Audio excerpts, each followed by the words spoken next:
जय श्री कृष्णा। आज हम प्रथम स्कंद प्रारंभ करने जा रहे हैं। इसमें भगवान वेदव्यास जी द्वारा भागवत की रचना एवं परमात्मा के 24 अवतारों का वर्णन है। सूत जी ने कहा, हे ऋषियों, श्रीमद् भागवत की रचना करते समय सर्वप्रथम व्यास जी ने परम ब्रह्म की स्तुति की। महात्मा पाराशर के पुत्र श्री व्यास जी ने कलयुग को आया देखकर सर्व कल्याण की भावना से महाभारत लिखने के बाद यह महाग्रंथ की रचना की। हे भगवान के गुण सुनने वाले भाग्यशाली ऋषियों, जब परम ब्रह्म परमात्मा ने प्रथम सृष्टि रचने की इच्छा की तो महातत्व से पुरुष रूप धारण किया और अपनी योग निद्रा से प्रलय रूपी जल में सो गए। तदंतर उनकी नाभि कमल से ब्रह्म उत्पन्न हुए। ब्रह्मा जी के उत्पन्न होने के पश्चात भगवान के मुख्यतः 24 अवतार माने गए हैं, जबकि भगवान के तो असंख्य अवतार हो चुके हैं। प्रथम अवतार सृष्टि के आदि में उन्होंने पहले पुरुष रूप धारण किया। उस समय सिर्फ महान महर्षियों ने ही उनके विराट रूप के दर्शन किए। दूसरा वराह अवतार लिया, तीसरा नारद जी का लिया, चौथा नर नारायण अवतार लिया, पांचवें अवतार में वे कपिल बने, छठा दत्तात्रेय, सातवां यज्ञपुरुष, आठवां ऋषभदेव, नौवां पृथु, 10वां मत्स्य अवतार लिया, 11वां कूर्म के रूप में आए, 12वां धन्वंतरी का रूप लिया, 13वां मोहिनी अवतार लिया, 14वां नरसिंह अवतार लिया, 15वां वामन अवतार में आए, 16वां परशुराम रूप लिया, 17वां वेदव्यास जी के रूप में आए, 18वां हमारे श्री राम बनकर आए, 19वां बलराम के रूप में आए, 20वां श्री कृष्ण के रूप में आए, 21वां बुद्ध का अवतार लिया, 22वां हरग्रीव अवतार लिया, 23वां हंस अवतार लिया और 24वां अवतार कलयुग में कलिंग अवतार के नाम से परमात्मा अवतार लेंगे। अब हम कथा सुनते हैं देवऋषि नारद के पूर्व जन्म की कथा। श्री सुखदेव जी मुनि बोले, हे परीक्षित, जब व्यास जी ने नारद जी की हरि महिमा रूपी भागवत पुराण को सुना तो कहने लगे, हे नारद जी, जब आपको महात्मा लोग उपदेश देकर चले गए तो आपने बाद में अपना जीवन कैसे व्यतीत किया और पूर्व जन्म की बातें आपको कैसे याद रह गईं, यह बताने की दया करें। नारद जी बोले, हे व्यास जी, महात्माओं की कथा सुनने के कुछ दिनों के बाद एक दिन मेरी माँ गाय धोने गई थी, जहाँ उन्हें सर्प ने काट लिया और वे मर गई। मैं उस समय उनका मुंह बिना देखे उत्तर दिशा की ओर एक घने वन में जाकर बैठ गया। तभी आकाशवाणी हुई, हे वत्स, तुम संत जनों की सेवा करो, तभी इस शरीर को त्याग कर पार्षद बनोगे और तुम्हें सभी जन्मों की बातें याद रहेंगी। आकाशवाणी सुनकर मैं संतों में विचरण करता रहा और मेरा यह शरीर छूट गया। कल्पांतर में जब नारायण शयन कर रहे थे तो उनकी सांस के साथ मैं उनके उदर में प्रवेश कर गया। योग निद्रा से जागकर जब भगवान ने मारीचादि ऋषियों को उत्पन्न किया तो मैं उनके प्राणों से उत्पन्न हुआ और संसार में विचरण करने लगा। भगवान की कृपा से मुझे हर स्थान पे जाने की शक्ति प्राप्त है। नारद जी इस प्रकार व्यास जी से कहकर वीणा बजाते हुए हरि गुण गाते हुए वहां से अपने लोक में चले गए।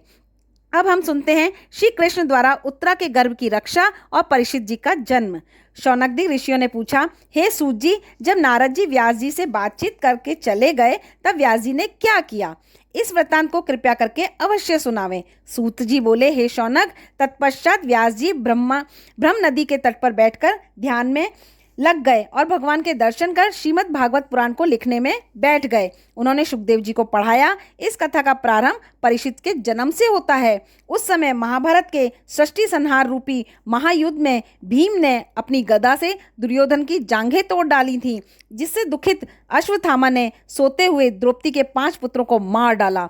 द्रौपदी को दुखी देखकर भीष्म अश्वत्थामा को मारने की प्रतिज्ञा कर चले गए और अश्वत्थामा को ढूंढ लिया। उस समय अर्जुन भी श्री कृष्ण के साथ अस्त्रों से युक्त होकर वहां आ गए। दोनों ओर से भयंकर संग्राम के बीच ब्रह्मास्त्र का प्रयोग हुआ। अश्वत्थामा का चलाया हुआ ब्रह्मास्त्र उत्तरा के गर्भ को खंडित करने चला। तभी भगवान श्री कृष्ण ने अपने सुदर्शन चक्र द्वारा उसके गर्भ की रक्षा की और महाराज परीक्षित का जन्म हुआ।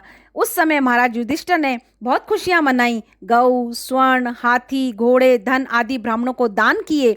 नामकरण संस्कार के समय ब्राह्मणों को दान किया। नामकरण संस्कार के समय ब्राह्मणों और ऋषियों को वह कुरुवंश की में बहुत शक्तिशाली व उत्तम राजा होगा, यह बताया उन्होंने। अच्छे पालन पोषण होने के बाद परीक्षित धीरे धीरे बढ़ने लगे और कुछ ही दिनों में युवावस्था को धारण कर लिया।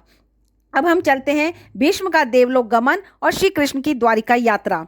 सूत जी बोले, हे ऋषियों, यह उस समय की कथा है जिस समय महाभारत युद्ध समाप्त हो चुका था और भीष्म कुरुक्षेत्र में शेरशैया पर पड़े थे। वहां पर सभी पांडवों के साथ श्री कृष्ण भी पहुंचे। भीष्म ने वहां सबका स्वागत करते हुए आंखों में आंसू भरकर पांडवों से बोले, पुत्र, तुम सब धर्म तथा श्री कृष्ण के आश्रय में निवास करो और तुम्हारा कल्याण हो। तत्पश्चात उत्तरायण आने पर धर्मात्मा भीष्म कृष्ण की स्तुति करते हुए युधिष्ठिर को धर्मोपदेश देकर अपने प्राणों को त्याग दिए। युधिष्ठिर ने उनका अंतिम संस्कार किया। इसके बाद वे कृष्ण तथा धृतराष्ट्र की आज्ञा से प्रजा पालन में तत्पर हो गए। तत्पश्चात जब कृष्ण द्वारिका जाने लगे तो सब लोग विरह में दुखी हो गए। सभी पांडवों और पूर्वजनों ने मिलकर उनकी स्तुति की। भगवान मुस्कुराते हुए सबका अभिनंदन स्वीकार कर वहां से चले गए। विशाल सेनाओं, रथों और उपहारों के साथ जब भगवान श्री कृष्ण द्वारिका में पहुंचे तो उनके आगमन को सुनकर वहां के नर नारी खुशी से नाचने लगे। उनकी पत्नियां अपने महलों में कामना सहित उन्हें देखने लगीं। रथ से उतरकर वे पहले अपने माता पिता को प्रणाम करने गए। आशीर्वाद देकर माता पिता ने उन्हें गोद में बैठाया। फिर वे प्रजा को सुखी करते हुए आनंद पूर्वक राजमहल में अपनी पत्नियों के साथ विहार करने लगे। इसके पश्चात विदुर जी का उपदेश एवं धृतराष्ट्र, गांधारी और कुंती का हिमालय गमन आता है। सूत जी बोले, हे ऋषियों, महाभारत के बाद विदुर जी तीर्थ यात्रा के लिए चल पड़े। कुछ दिन विचरण करने के बाद वे हस्तिनापुर आए। धर्मराज ने विदुर जी का आगमन सुनकर उनका स्वागत किया। विदुर जी ने प्रेम पूर्वक युधिष्ठिर को यात्रा का हाल सुनाया। तत्पश्चात धर्मराज ने पूछा, चाचा जी, आप हमारे परम हितैषी यदुवंशियों का भी समाचार सुनाइए कि वे कुशल पूर्वक तो हैं। विदुर ने कृष्ण के समस्त सूचना कह सुनाई, किंतु यदुवंशी के विनाश के विषय में कुछ नहीं बताया, क्योंकि वे युधिष्ठिर को राजधर्म का उपदेश देने में तल्लीन रहे। तत्पश्चात उन्होंने धृतराष्ट्र का हित करने के लिए कुछ दिनों तक वहीं पर निवास किया। विदुर जी धर्मराज के अवतार थे। उन्हें एक बार एक ऋषि ने श्राप दिया था कि तुम 100 वर्ष तक शूद्र की योनि में जीवन बिताओ। इसी कारण वहां धर्मराज ने विदुर के रूप में अवतार धारण किया था। अब उनके 100 वर्ष पूरे होने वाले थे और उन्होंने यह भी मन में विचार किया कि अब कलयुग आने वाला है और पांडवों का भी काल आने वाला है। इसलिए वे धृतराष्ट्र को समझाकर कहने लगे, हे भाई, अब कलयुग आने वाला है और पांडवों का काल भी निकट आ रहा है। इसलिए अब आपके लिए उचित है कि पाप से मुक्ति पाने हेतु हिमालय पर चलकर तप द्वारा परमात्मा को प्राप्त करो। विदुर जी की बात धृतराष्ट्र को समझ में आ गई। वह कुंती, गांधारी सहित रात में ही घर से निकलकर विदुर के साथ वन में चले गए। वन में जाकर इन तीनों ने घोर तपस्या आरंभ कर दी। तत्पश्चात कुछ दिनों में वन में दावानल भड़क उठा, जिसकी ज्वाला में तीनों तप में बैठे भगवान में लीन हो गए और परम पद मोक्ष को प्राप्त हुए। अब कथा आती है युधिष्ठिर का दुखद स्वप्न और अर्जुन की द्वारिका से वापसी। सूत जी बोले, युधिष्ठिर ने अर्जुन को भगवान कृष्ण का समाचार लाने के लिए द्वारिका भेजा। उनको गए हुए 7 मास बीत गए थे। उन दिनों युधिष्ठिर बुरे बुरे स्वप्न और तरह तरह के उत्पात देख रहे थे, जिन असुगणों को देखने से ऐसा प्रतीत होता था कि अब भगवान के चरण पृथ्वी से उठ गए हैं। युधिष्ठिर इस प्रकार सोच रहे थे, उसी समय अर्जुन आ गए। उन्होंने आंखों में आंसू बहाते हुए युधिष्ठिर के चरणों में प्रणाम किया। उस समय युधिष्ठिर ने देखा कि अर्जुन का मुख कांतिहीन है, उसका शरीर कांप रहा है और आंखों से आंसू बरस रहे हैं। ऐसी दशा अर्जुन को की देखकर धर्मराज कांप गए और दुखी होकर कहने लगे, भैया अर्जुन, तुम्हारा यह हाल कैसे हुआ? मुझे श्री कृष्ण का कुशल बताओ। अपने भाइयों सहित राजा उग्रसेन तो खुश हैं, भैया बलराम तथा अनिरुद्ध आदि यदुवंशियों का समाचार हमें जल्दी सुनाओ। अब कथा आती है श्री कृष्ण का गोलोक गमन, कलयुग का प्रवेश और पांडवों का स्वर्गारोहण। सूत जी बोले, धर्मराज के वचनों को सुनकर अर्जुन दुखी होकर कहने लगे, हे पूज्य भ्राता, अब मैं भगवान से वंचित हो गया। वे हम सबको छोड़कर अपने लोक में चले गए। हे धर्मराज, उन्होंने समस्त विपदाओं से हमारी रक्षा की और जाते समय हमारे गांडीव की महाशक्ति, हमारा बल, पौरुष सब कुछ साथ ले गए। हम इतने अभागे हो गए हैं कि उनकी रानियों का भी भीलों से रक्षा नहीं कर पाए। उन्होंने हमसे उन सबकी राह छीन ली। समस्त यदुवंशियों का संहार हो गया, जो आपस में लड़ लड़कर परम गति को प्राप्त कर गए। हे महाराज, यह सब उन्हीं की लीला है। परमेश्वर ने भूमि का भार उतारकर स्वयं अपने शोक को पलायन कर गए। अब यदुवंशियों के नाम पर दो चार ही शेष रह गए हैं और मैं अनिरुद्ध पुत्र को ब्रज लेकर यहाँ आकर आपके पास आ गया हूँ। इस प्रकार यदुवंशियों का संहार और श्री कृष्ण का गोलोक गमन की बातें सुनकर युधिष्ठिर बहुत दुखी हुए। उन्होंने कलयुग का प्रवेश समय देखकर भाइयों में विचार विमर्श किया और अभिमन्यु सूत परीक्षित को हस्तिनापुर के राज्य सिंहासन पर बैठाकर मथुरा का राज्य श्री कृष्ण के पोते ब्रज को सौंपकर पांचों भाई द्रौपदी, भीम, अर्जुन, नकुल और सहदेव तो राहों में चलते हुए हिमालय में गलकर स्वर्ग को गए, परंतु धर्मराज युधिष्ठिर देह सहित परम धाम पहुंचे। पांडव के स्वर्ग गमन का यह वृतांत जो भी मानव पढ़ता या सुनता है, सर्व सुखों को भोगकर मोक्ष को प्राप्त होता है।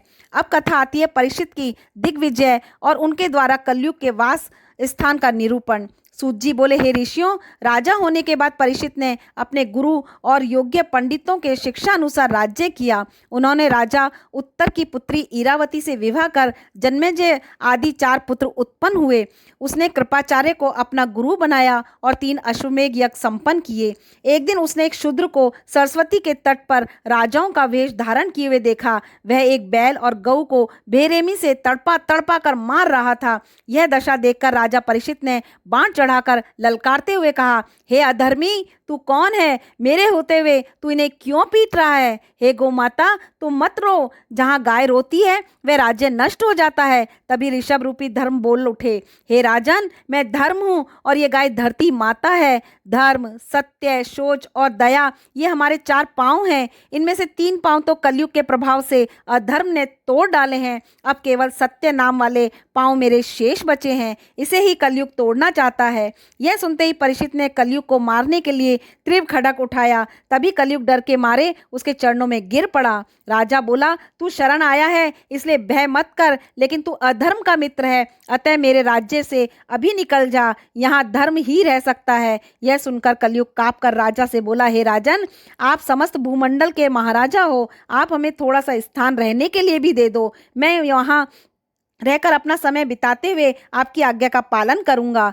कलयुग की प्रार्थना सुनकर राजा ने आज्ञा दी कि तुम्हें जुआ, मदिरा की दुकानें, वैश्य का घर, कसाई का घर और स्वर्ण में रहने को स्थान देता हूँ। यह आदेश पाते ही कलयुग खुश हो गया और उसी वक्त राजा परीक्षित के मस्तक पर पड़े स्वर्ण मुकुट में प्रवेश कर उनकी बुद्धि को भ्रष्ट करने लगा, ताकि परीक्षित धर्म को छोड़कर पाप कर्मों में संलग्न हो जाएं। कलयुग अपनी मनमानी करने लगा। इस अनुपम कार्य से परीक्षित प्रभावित हो गए।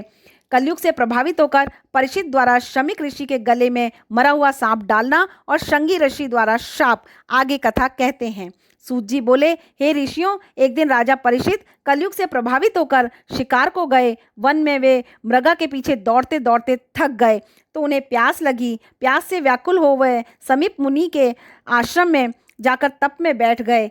बैठे हुए शमीक ऋषि के से जल मांगने लगे। ऋषि ध्यान में बैठे थे। उन्हें राजा के आने का कुछ ज्ञान नहीं हुआ।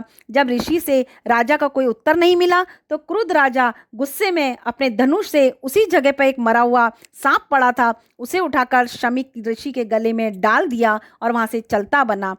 हे ऋषिगण, शमीक ऋषि का पुत्र शंगी एक बालक ने जाकर कहा कि तुम्हारे पिता के गले में किसी ने मरा हुआ सर्प लटका दिया है, वे तप में बैठे हैं। इतना सुनते ही शंगी ने कौशिकी नदी का जल हाथ में लेकर क्रोध में वह श्राप दिया कि जिसने धर्म की मर्यादा तोड़कर मेरे पिता के गले में मरा हुआ सर्प डाला है, उसे आज से 7वें दिन नागराज तक्षक डस लेगा और वह मर जाएगा।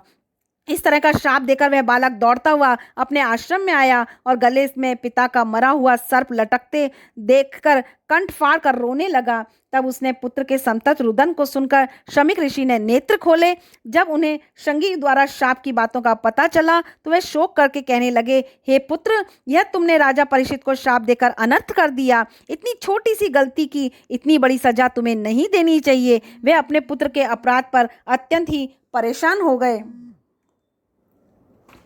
आगे कथा आती है परीक्षित द्वारा राज्य त्याग अपनी मृत्यु के बाकी 7 दिन तक गंगा के तट पर श्रीमद् भागवत की कथा श्रवण करना। सूत जी बोले, हे ऋषियों, राजा परीक्षित जब राजमहल में पहुंचे तो उन्हें चिंता हो गई कि मैंने मरा हुआ सर्प मुनि के गले में डालकर बहुत बड़ा अपराध किया है। शायद अब मेरा काल निकट आ गया है, इसलिए मेरे हाथ से यह महापाप हुआ है। तभी शमीक ऋषि का भेजा हुआ दूत गोरमुख नामक शिष्य उन्हें आकर कहने लगा, राजन, शमीक ऋषि के पुत्र श्रृंगी के श्राप का वंश आज से 7वें दिन आपको तक्षक नाग डस लेगा और आपकी मृत्यु हो जाएगी। मुनीश्वर का आदेश है, आप इसके लिए स्वयं अवश्य कोई उपाय करें। इतना सुनते ही राजा परीक्षित ने सभी मोह माया को त्याग कर व्रत साधन करने के लिए आदि धोती ओढ़े आदि पहने गंगा के तट पर जाकर तब बैठ गए। राजा को शापित जानकर बहुत से ऋषि मुनि भी वहां इकट्ठे होने लगे। इतने में ही देव योग से महर्षि सुखदेव जी भी वहां आ गए। उस समय उनकी अवस्था केवल 16 वर्ष की थी। शरीर पर कोपिन तक न थी, बाल घुंघराले चारों ओर बिखरे हुए थे। ऐसे तेज युग सुखदेव जी को आए हुए देखकर अन्य मुनि लोग सत्कार के लिए खड़े हो गए। जब सुखदेव जी ऐसे शोभामान हुए, ऐसे तारों गणों के बीच में जैसे चंद्रमा निकलता है, तब राजा परीक्षित ने हाथ जोड़कर कहने लगे, हे महिषी, आज आपकी कृपा से मेरा जन्म सफल हो गया। आपने यहाँ आकर हम सब पर कृपा करी है। हे योगी राज, अब हमें कृपा करके बताइए कि जिनकी मृत्यु निकट आ जाए उसे मोक्ष के लिए क्या करना उचित है। परीक्षित के मधुर वचनों को सुनते ही भगवान सुखदेव जी कहने लगे, जो हम द्वितीय स्कंद में कल कहेंगे। जय श्री कृष्ण।